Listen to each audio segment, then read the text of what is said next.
Well, welcome back. We've got our settings set up. Okay, it's time to plan a flight. Where do you want to go? Well, if you're flying with me and this is your first cross country, there's a high likelihood we're going to Fort Collins. So we're going to type KAPA to K, wait, what is Fort Collins? I can't remember. Let's just go up here to the search bar. See right there? Type in the search bar. And then just write whatever words you want to write. It's, searching the internet. It's cool. And we'll just type Fort Collins in there. It's pretty good at finding it. Let's pick this one. Fort Collins. Add to route. Look at there. Pretty cool. You can rearrange these. Just kind of drag and drop kind of deal. You can drag them off. Insert before, insert after. Kind of stuff. Yeah, so there you go. There's about 20 different ways to do every function. I'm just showing you the ones that I like the most, which is more or less just to type KPA to KFNL using my keyboard. It's super easy.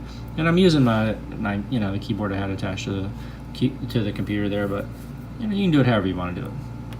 KAPA, KFNL, there it is. This is what I like to call basic route planning. Let's get rid of that and let's think about this route. Centennial to Fort Collins direct route. That's what I would like to do. It's probably what you would like to do, but unfortunately we're going to find that often there are obstacles in the way. So during your basic route planning, I want you to have the VFR sectional chart up. Oftentimes we're even for IFR guys, I recommend the same thing.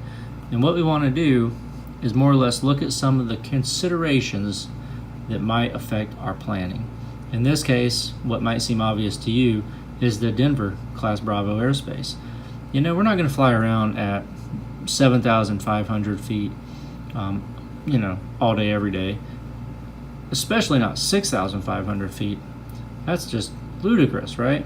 And a lot of folks think that you can do that because you're 1,000 feet above within 2,000 feet horizontal. And they quote me all these complex regulations, and I'm like, well, that's great there, Mr. Lawyer guy, but you forgot the first one, which says if your motor fails, you have to be able to glide to a safe landing without undue hazard to persons or property on the surface.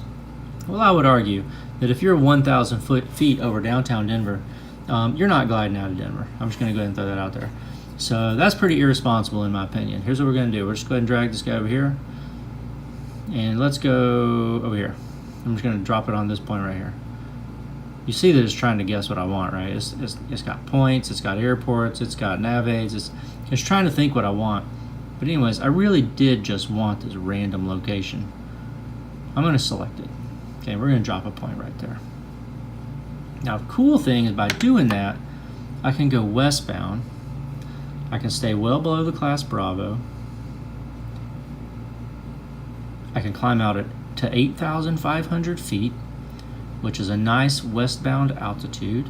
I know the hemispheric rule doesn't necessarily apply below 3,000 feet, and I encourage you guys to be familiar with the hemispheric rule as well, because you got to, but also, even below 3,000 feet, I want to do my best to comply with it.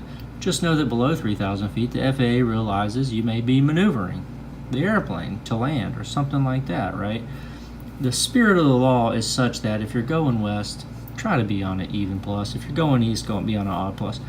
So westbound, I can fly at 8,500. I can do a continuous climb, and I'm always in a position to glide to land on any number of these places that I'm familiar with. Specifically, 470. That's a nice place to land an airplane should you experience an engine failure. Unless, of course, it's rush hour, and then that's not a good plan at all. But anyhow, I digress. So we're going to go ahead and push westbound. Just think about what alternatives and what options are available to you. You'll notice the first checkpoint I chose takes me west, and it's extremely easy to pick out visually. In this case, it's going to be Bear Creek. I got an idea. Let's go ahead and talk about navigation. We're going to talk about pilotage, dead reckoning, and electronic navigation. But we're at our 5-minute time limit, so I'm going to go ahead and stop this video, and we're going to pick up next with the 3 types of navigation you're expected to demonstrate the day of your check ride.